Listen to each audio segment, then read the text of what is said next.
First അറ്റംപ്റ്റിൽ matriculation exam പാസ്സായില്ല. കുഴപ്പന്മാർക്ക് പറ്റിയ രീതിയിലുള്ള ഒരു എക്സാം ആയിരുന്നു എന്നാണ് ഗാന്ധിജി പറയുന്നത്. അറിവ് നേടാൻ വേണ്ടിയാണ് നമ്മൾ പഠിക്കുന്നതെങ്കിൽ അത് കുറച്ച് ബുദ്ധിമുട്ടുള്ള കാര്യമാണ്. ലാറ്റിനിൽ എഴുതിയ ഒറിജിനൽ ടെക്സ്റ്റ് ബുക്സ് പൈസ കൊടുത്ത് വാങ്ങി അത് വായിച്ച് പഠിച്ചു. വ്യതിയാനങ്ങൾ വന്നുകൊണ്ടിരിക്കുന്നതനുസരിച്ച് മാറിക്കൊണ്ടിരിക്കുന്ന ഒരു കാര്യമാണ് നിയമവും.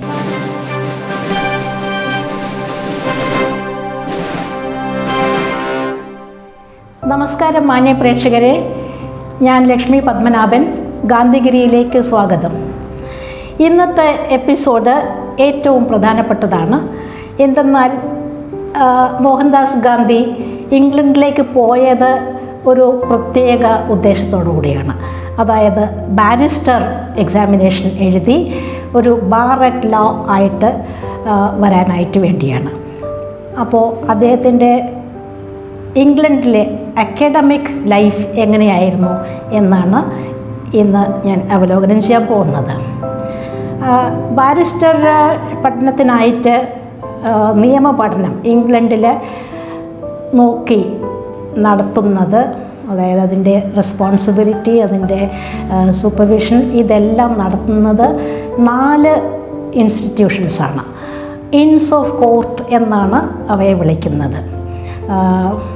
ഡീറ്റെയിൽഡായിട്ട് പറയുകയാണെങ്കിൽ Lincoln's Inn, Gray's Inn, Inner Temple and Middle Temple. ഈ 4 ഇൻസ്റ്റിറ്റ്യൂഷൻസിനെ സൊസൈറ്റീസ് എന്നാണ് പറയുന്നത്. അതായത് ബാരിസ്റ്റർ എക്സാം കഴിഞ്ഞ ഒരു വിദ്യാർത്ഥി നിയമം പ്രാക്ടീസ് ചെയ്യാനുള്ള ലൈസൻസ് കൊടുക്കാനുള്ള അധികാരം ഉള്ള ഏജൻസീസാണ് ഈ ഇൻസ് ഓഫ് കോർട്ട്. അപ്പോൾ ഇത് മെഡീവൽ ടൈംസ് മുതൽ ഉള്ള ഒരു പാരമ്പര്യമാണ്. മെഡീവൽ ടൈംസ് എന്ന് പറഞ്ഞാൽ 13-14 സെഞ്ച്വറീസ് ആ കാലത്ത് തുടങ്ങിയ ഇൻസ്റ്റിറ്റ്യൂഷൻസാണ്. ഒരുപാട് പാരമ്പര്യങ്ങളുള്ള ഇൻസ്റ്റിറ്റ്യൂഷൻസാണ്. അപ്പോൾ അതിൽ ഇന്നർ ടെമ്പിളിലാണ് മോഹൻദാസ് ഗാന്ധി അഡ്മിഷൻ എടുക്കുന്നത്. നവംബർ 6 1888 നവംബർ 6 ഇന്നർ ടെമ്പിളിൽ ജോയിൻ ചെയ്യുന്നുണ്ട്. ആദ്യം തന്നെ അദ്ദേഹത്തിന് മനസ്സിലായി, കുറച്ച് ദിവസത്തിനുള്ളിൽ തന്നെ ഒരു കാര്യം മനസ്സിലായത്, ഈ ബാരിസ്റ്റർ എക്സാം എന്നുള്ളത് അതിതീവ്ര യത്നം ആവശ്യമുള്ള ഒരു പരിപാടി അല്ല എന്നുള്ളതാണ്. അപ്പോൾ ഒരു സ്നേഹിതൻ പറഞ്ഞു, നിനക്കൊരു വിഷമം പിടിച്ച എക്സാമിനേഷൻ എഴുതിയൊരു സാറ്റിസ്ഫാക്ഷൻ വേണം എന്നുണ്ടെങ്കിൽ നീ ലണ്ടൻ മെട്രിക്കുലേഷൻ എക്സാം എഴുതും എന്ന്. അപ്പോൾ അത് യുവേഴ്സ് ഒബീഡിയൻ്റ്ലി എന്ന് പറഞ്ഞ മോഹൻദാസ് ഗാന്ധി അത് അക്സെപ്റ്റ് ചെയ്തു. ലണ്ടൻ മെട്രിക്കുലേഷൻ എക്സാം പഠിക്കാനായിട്ട് തയ്യാറായി. അതിൻ്റെ സിലബസ് വളരെ ടഫായിരുന്നു. ഒന്നാമത് ലാറ്റിൻ പഠിക്കണം. ലാറ്റിൻ ആണ് എല്ലാ യൂറോപ്യൻ ലാംഗ്വേജസിൻ്റെയും ഉത്ഭവം, മദർ എന്ന് പറയും. നമുക്ക് സാൻസ്ക്രിറ്റ് എങ്ങനെയാണോ അതുമാതിരിയാണ് യൂറോപ്യൻ ലാംഗ്വേജസിന് ലാറ്റിൻ. ബാരിസ്റ്റർ എക്സാമിന് പഠിക്കാനുള്ള ഒരു സബ്ജക്റ്റ് റോമൻ ലോ ആണ്.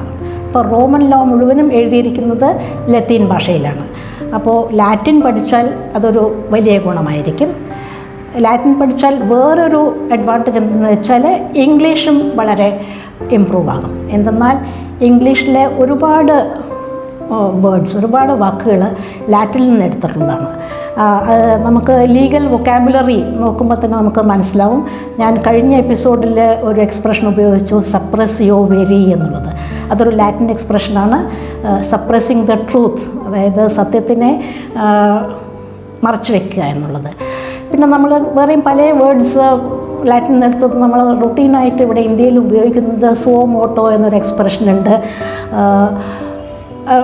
അങ്ങനെ കുറേ വേർഡ്സ് ലാറ്റിൻ വേർഡ്സാണ്. അതെന്തെന്ന് വെച്ചാൽ ഈ റോമൻ ലോ എല്ലാ യൂറോപ്യൻ രാജ്യങ്ങളിലെയും ലീഗൽ സിസ്റ്റത്തിൻ്റെ ഒരു അടിസ്ഥാനം ആണ്. എന്തെന്ന് വെച്ചാൽ അത് ഒരു റോമൻ എംപയറിൻ്റെ ഭാഗമായിട്ടാണ്.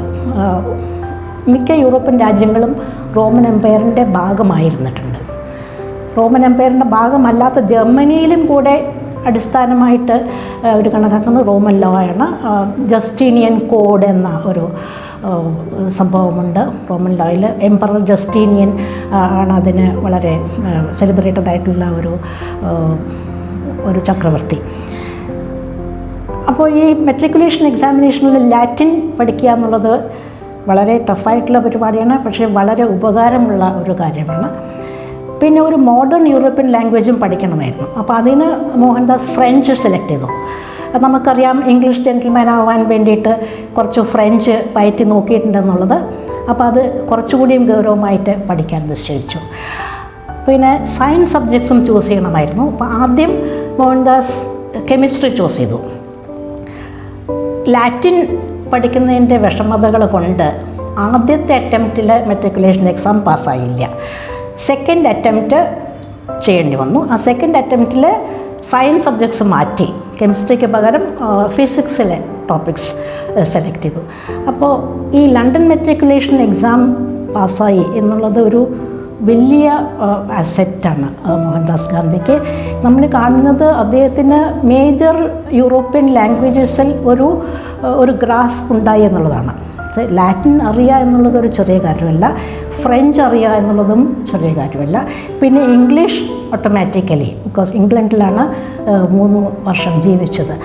അപ്പോൾ ഭാവിയിലുള്ള മോഹൻദാസ് ഗാന്ധിയുടെ പല കർമ്മ പരിപാടികൾക്ക് അദ്ദേഹത്തിൻ്റെ പല involvements in various places which he had to live in and work, അവിടെയൊക്കെയും ഇതെല്ലാം ഒരു സോളിഡ് ഹെൽപ്പായിരുന്നു അദ്ദേഹത്തിന്. സയൻസസിലും ഒരു അടിസ്ഥാനം ഉണ്ടെന്ന് നമ്മൾ കാണുന്നു. അപ്പോൾ അത് ഒരു വലിയ കാര്യം തന്നെയായിരുന്നു. ഇനി ബാരിസ്റ്റർ എക്സാമിനേഷൻ്റേത് വരുവാണെങ്കിൽ 2 കാര്യങ്ങളാണ് ഇമ്പോർട്ടൻ്റ് ആയിട്ടുള്ളത്. ഒന്ന് എക്സാമിനേഷൻ എഴുതുക എന്നുള്ളത്. അത് 2 സബ്ജക്ട്സാണ്, റോമൻ ലോയും കോമൺ ലോയും. പിന്നെ അതിനെക്കാട്ടിലും പ്രാധാന്യം ഉള്ള ഒരു പരിപാടിയാണ് കീപ്പിംഗ് ടേംസ് എന്ന് പറയുന്നത്. കീപ്പിംഗ് ടേംസ് എന്ന് പറഞ്ഞാൽ വാസ്തവത്തിൽ ഈറ്റിംഗ് വൺസ് ടേംസ് എന്നാണ് ഗാന്ധിജി എഴുതുന്നത്. ഈ ബാരിസ്റ്റർ എക്സാമിനെ പറ്റി വളരെ ടങ് ഇൻ ചീക്ക് സ്റ്റൈലിലാണ് ഗാന്ധിജി എഴുതുന്നത്. അപ്പോൾ എന്താണ് ഈ eating once terms? Dinner barristers എന്നാണ് ബാരിസ്റ്റേഴ്സിനെ ഡിസ്ക്രൈബ് ചെയ്തിരുന്നത്. അത് ഒരു ടേം എന്ന് പറഞ്ഞാൽ ഒരു 3 months പീരീഡാണ്. ഒരു കൊല്ലത്തിൽ അങ്ങനെ 4 ടേംസ്, അങ്ങനെ 3 years യു ഹാവ് 12 terms. ഒരു ടേമിൽ 6 dinners, ഒരു മാസത്തിൽ 2 ഡിന്നർ മസ്റ്റായിട്ട് അറ്റൻഡ് ചെയ്യണം. സോ ഡിന്നർ അറ്റൻഡ് ചെയ്യുക എന്നുള്ളതാണ്. അതായത് ഡിന്നർ കഴിച്ചാലും ഇല്ലെങ്കിലും you have to be present there എന്നുള്ളതാണ്. പക്ഷേ ഭക്ഷണപ്രിയരായിട്ടുള്ള വിദ്യാർത്ഥികൾക്ക് അത് വലിയ ആഘോഷമാണ്. എന്തെന്ന് വെച്ചാൽ വളരെ സബ്സിഡൈസ്ഡ് റേറ്റിൽ 2 രൂപ 3 രൂപയ്ക്കൊക്കെയാണ് ഒരു ഡിന്നർ കിട്ടുക. അതിൽ വൈനിങ്ങും ഡൈനിങ്ങും ഉണ്ട്.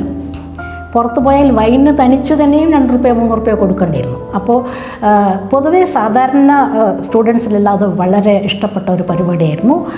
പക്ഷേ നമുക്കറിയാം മോഹൻദാസ് ഗാന്ധിക്ക് ഇതൊന്നും ആസ്വദിക്കാനുള്ള ഒരു രീതിയിൽ ആയിരുന്നില്ല. അദ്ദേഹത്തിൻ്റെ കണ്ടീഷൻസ് കാരണം മീറ്റ് കഴിക്കാൻ പാടില്ല എന്നുള്ളതൊരു വലിയ ഡോണ്ട് ആയിരുന്നല്ലോ. പിന്നെ വൈൻ കഴിക്കാൻ പാടില്ല. അപ്പോൾ ഡിന്നറിലെ കണ്ടീഷൻ എന്ന് വെച്ചാൽ 4 പേർക്ക് ഒരു ഗ്രൂപ്പായിട്ട് ഇരിക്കാം. അപ്പോൾ 4 പേർക്ക് 2 ബോട്ടിൽ വൈൻ കൊടുക്കുക എന്നുള്ളതായിരുന്നു അവിടുത്തെ സിസ്റ്റം. അപ്പോൾ മോഹൻദാസ് ഗാന്ധി വൈൻ കഴിക്കാത്ത ആളാണ്. അപ്പോൾ he was the most favoured 4th member of every group. എല്ലാവരും ആഗ്രഹിച്ചു മോഹൻദാസ് അവരുടെ 4ാമത്തെ ആളാകണമെന്നുള്ളത്. എന്തെന്നാൽ അവർക്ക് കിട്ടുന്ന 2 ബോട്ടിൽ വൈൻ 3 ആൾക്ക് ഷെയർ ചെയ്യാം instead of sharing with 4 people. അപ്പോൾ അതൊക്കെയാണ് ചില രസികൻ ആയിട്ടുള്ള ആസ്പെക്ട്സ് ആ ഒരു ലൈഫിൻ്റെ. അപ്പോൾ 72 ഡിന്നേഴ്സ് അറ്റൻഡ് ചെയ്യണം എന്നുള്ളതാണ് ഈ 3 കൊല്ലത്തിനിടയിൽ. ഇനി അക്കാഡമിക് പാർട്ട് വരെ, അതിൻ്റെ കരിക്കുലം പാർട്ട് പറയുകയാണെങ്കിൽ അതും വളരെ സിമ്പിളായിരുന്നു. എക്സാമിനേഷൻസ് 4 exams പെർ ഇയറാണ്. സബ്ജക്ട്സ് വളരെ എളുപ്പത്തിൽ പാസ്സാവുന്ന രീതിയിലുള്ള ക്വസ്റ്റ്യൻ പേപ്പേഴ്സായിരുന്നു. മാർക്കിങ്ങും വളരെ ലിബറലായിരുന്നു. ഉഴപ്പന്മാർക്ക് പറ്റിയ രീതിയിലുള്ള ഒരു എക്സാം ആയിരുന്നു എന്നാണ് ഗാന്ധിജി പറയുന്നത്. എന്നാൽ മോഹൻദാസ് ഗാന്ധി അതിനെ ഏറ്റവും ബുദ്ധിമുട്ടുള്ളതാക്കി തീർത്തു എന്നാണ് പറയുന്നത്. ഏറ്റവും എളുപ്പത്തിൽ പാസ്സാകുന്ന ഒരു എക്സാമിനെ എങ്ങനെയാണ് ഏറ്റവും കൂടുതൽ ഡിഫിക്കൽട്ടാക്കുന്നത്? അത് വാസ്തവത്തിൽ ഒരു തമാശ പറഞ്ഞതാണ് ഗാന്ധിജി. എല്ലാ കരിക്കുലവും എല്ലാ സബ്ജക്ട്സും നമുക്ക് രണ്ട് രീതിയിൽ അപ്രോച്ച് ചെയ്യാം. വിദ്യാർത്ഥികൾക്ക് രണ്ട് രീതിയിൽ എടുക്കാം. നമുക്ക് എക്സാം പാസ്സാവൽ മാത്രമാണ് ഉദ്ദേശം എങ്കിൽ ഒരുപാടൊന്നും പണിപ്പെടണ്ട. നിങ്ങൾക്ക് കുറേ ഗൈഡ്സ് കിട്ടും. അപ്പോൾ അത് വായിച്ചിട്ട് ഒരു 35% 40% മാർക്ക് കിട്ടാനായിട്ട് വളരെ എളുപ്പമാണ് കുറച്ച് ബുദ്ധിയുള്ള ആൾക്കാർക്ക്. അപ്പോൾ കുറേ സ്റ്റുഡൻസ് ആ ഒരു വഴിയാണ് അഡോപ്റ്റ് ചെയ്യുന്നത്. എക്സാം പാസ്സാവുക, കുറച്ച് എന്തെങ്കിലും ഗൈഡൊക്കെ വായിക്കുക, ക്വസ്റ്റ്യൻസ് ആൻഡ് ആൻസേഴ്സ് ആൻസർ ചെയ്യുക, മാർക്ക് വാങ്ങുക, പാസ്സാവുക. അതിന് they are very proud of it. അതേ സമയത്ത് അറിവ് നേടാൻ വേണ്ടിയാണ് നമ്മൾ പഠിക്കുന്നതെങ്കിൽ അത് കുറച്ച് ബുദ്ധിമുട്ടുള്ള കാര്യമാണ്. അതിന് നമ്മൾ ഒറിജിനൽ ടെക്സ്റ്റ് വായിക്കണം. ഇപ്പോൾ നമ്മൾ ലിറ്ററേച്ചറാണെങ്കിൽ, സാഹിത്യം പഠിക്കുകയാണെങ്കിൽ ഷേക്സ്പിയറുടെ ഒരു ഹാംലെറ്റ് പഠിക്കുകയെന്ന് വെച്ചാൽ അതിൻ്റെ ഒറിജിനൽ വായിക്കണം. ഒറിജിനൽ വായിച്ച് അത് ആസ്വദിച്ച് മനസ്സിലാക്കി അതിനെ വ്യാഖ്യാനിച്ച് അങ്ങനെയൊക്കെ പഠിക്കാൻ കുറേ സമയമെടുക്കും. എന്നാൽ ഹാംലെറ്റിൻ്റെ ഗൈഡുകൾ എത്രയുണ്ട്, ക്വസ്റ്റ്യൻസ് ആൻഡ് ആൻസേഴ്സ് ഉണ്ട്, അത് മാത്രം പഠിച്ചിട്ടും പാസ്സാവും. അപ്പോൾ അറിവ് നേടാനായിട്ടുള്ള അറ്റംപ്റ്റ് വളരെ ബുദ്ധിമുട്ടുള്ളതാണ്. മോഹൻദാസ് ഗാന്ധി അദ്ദേഹത്തിൻ്റെ ആത്മാർത്ഥത ഇതിലാണ് കാണുന്നത്. ആത്മാർത്ഥതയുള്ള ഒരു വിദ്യാർത്ഥിയായിരുന്നു. അതുകൊണ്ട് അദ്ദേഹം റോമൻ ലോ പഠിക്കാനായിട്ട് ലാറ്റിനിൽ എഴുതിയ ഒറിജിനൽ ടെക്സ്റ്റ് ബുക്സ് പൈസ കൊടുത്ത് വാങ്ങി അത് വായിച്ച് പഠിച്ചു എന്നാണ് പറയുന്നത്. അതുകൊണ്ടുള്ള ഗുണം എന്തെന്ന് വെച്ചാൽ പിന്നീട് അദ്ദേഹത്തിന് സൗത്ത് ആഫ്രിക്കയിൽ പോയപ്പോൾ വളരെ ഉപകാരമായിരുന്നു ആ ഒരു അറിവ്. അപ്പോൾ അത് എക്സാം എഴുതി പാസ്സാവാൻ വേണ്ടി മാത്രമായിരുന്നില്ല അദ്ദേഹം വായിച്ചിരുന്നത്. അതേപോലെ തന്നെ കോമൺ ലോ എന്നുള്ള സബ്ജക്റ്റ്. കോമൺ ലോ എന്ന് പറഞ്ഞാൽ ലോ ഓഫ് പ്രീസിഡൻസ് എന്ന് പറയും. അതായത് നമുക്ക് ഒരു നിയമസംഹിത ഉണ്ടെങ്കിൽ അതിന്ന് പുറത്തുള്ളത്, അതായത് പഴയ കേസസിൽ ഉണ്ടായ ജഡ്ജ്മെൻറ്റ്സും എല്ലാം ചേർത്തിട്ട് പിന്നീട് ഉണ്ടാക്കുന്ന ഒരു കോഡാണ്, ലീഗൽ കോഡാണ് ഈ കോമൺ ലോ എന്ന് പറയുന്നത്. അത് വളരെ സങ്കീർണമാണ്. ഓരോ നിയമത്തിനെയും ഓരോ കേസിനെയും ഓരോ വക്കീലന്മാരും ഓരോ ജഡ്ജസും എങ്ങനെ ഇൻറ്റർപ്രറ്റ് ചെയ്യുന്നു, എന്നിട്ട് അവരെ എന്തൊക്കെ ജഡ്ജ്മെൻറ്റ്സ് അതിൽ വരുന്നു എന്നുള്ളത് വളരെ ബുദ്ധിമുട്ടുള്ളൊരു പരിപാടിയാണ്. അപ്പോൾ അത് മുഴുവനെ വായിക്കണം. അപ്പോൾ ഒരു പർട്ടിക്കുലർ കേസിനെ പറ്റി പഴയ കാലത്ത് ജഡ്ജസ് എങ്ങനെ ജഡ്ജ്മെൻറ്റ് എഴുതി എന്നുള്ളത് മനസ്സിലാക്കണം.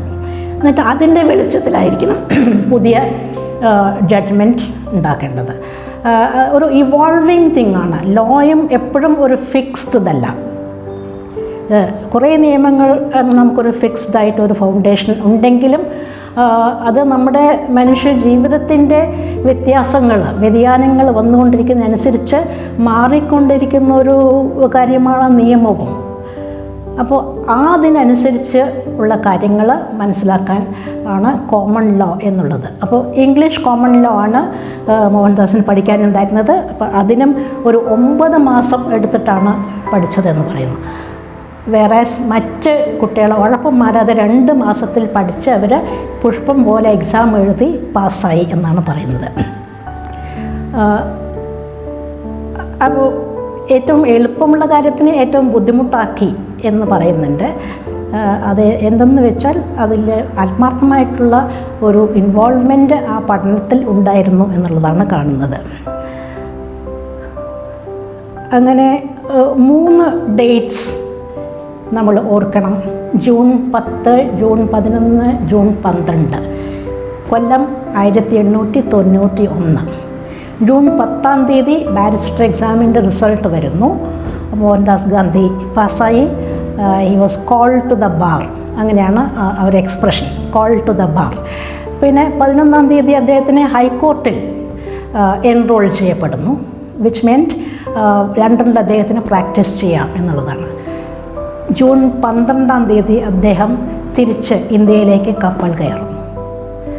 അപ്പോഴുള്ള ഒരു മാനസികാവസ്ഥ വളരെ അൺഷുവറായിട്ടുള്ള ഒരു സ്ഥിതിയായിരുന്നു. നിയമം പഠിച്ചു, പാസ്സായി, ബാരിസ്റ്റർ എക്സാം ക്ലിയർ ചെയ്തു, ഒക്കെ ശരിയാണെങ്കിലും അദ്ദേഹത്തിന് എങ്ങനെ ഈ നിയമത്തിനെ ഉപയോഗിച്ച് ഇന്ത്യയിൽ വന്ന് പ്രാക്ടീസ് ചെയ്യാം എന്നുള്ളതിനെപ്പറ്റി യാതൊരു പിടിയും ഉണ്ടായിരുന്നില്ല. ഒരുപാട് സംശയങ്ങളുണ്ടായിരുന്നു. താൻ എന്താണ് ഇനി ചെയ്യാൻ പോകുന്നത് എന്നതിനെ പറ്റിയിട്ട് ഒരുപാട് വിഷമങ്ങളും ആങ്സൈറ്റീസും ഉണ്ടായിരുന്നു. പിന്നെ ഇന്ത്യയിൽ വന്നാൽ മോദബനിയ കമ്മ്യൂണിറ്റിയുടെ ആ ഒരു ആങ്കർ എങ്ങനെ ഫേസ് ചെയ്യും, അത് വേറൊരു ഭാഗത്ത്. ഇതിനെല്ലാറ്റിലും ഉപരി ലണ്ടൻ എന്ന പ്രിയപ്പെട്ട നഗരം വിട്ടുവരുവാനുള്ള വലിയ വിഷമമുണ്ടായിരുന്നു. ആ നഗരത്തോട് പ്രണയമായിട്ടുണ്ടായിരുന്നു. എല്ലാ മഹാനഗരങ്ങൾക്കും അങ്ങനെയൊരു സ്വഭാവമുണ്ട്. നമ്മുടെ ഒരു പാട്ടുണ്ട്, നഗരം നഗരം മഹാസാഗരം എന്ന് പറഞ്ഞിട്ട്. പിരിയാൻ വിടാത്ത കാമുകി എന്നാണ് അതിൽ നഗരത്തിനെ പറ്റി പറഞ്ഞത്. അത് ബോംബെ നഗരത്തിനെ പറ്റിയാണ് ആ പാട്ടിലെ റെഫറൻസ്. എല്ലാ മഹാനഗരങ്ങളെയും പോലെ ബോംബെയും അങ്ങനെ ഒരു നഗരമാണ്. അങ്ങനെ ഇന്ത്യയിലേക്ക് തിരിച്ചു വരുന്നു. അടുത്ത എപ്പിസോഡിൽ നമ്മൾ നോക്കാൻ പോകുന്നത് ലണ്ടനിലെ ജീവിതം, അതായത് ഇംഗ്ലണ്ടിലെ ജീവിതം മോഹൻദാസ് ഗാന്ധിക്ക് വേറെ എന്തൊക്കെയാണ് സമ്മാനിച്ചത് എന്നാണ്. അപ്പോൾ ഇന്നൊക്കെ ഇത്രയും.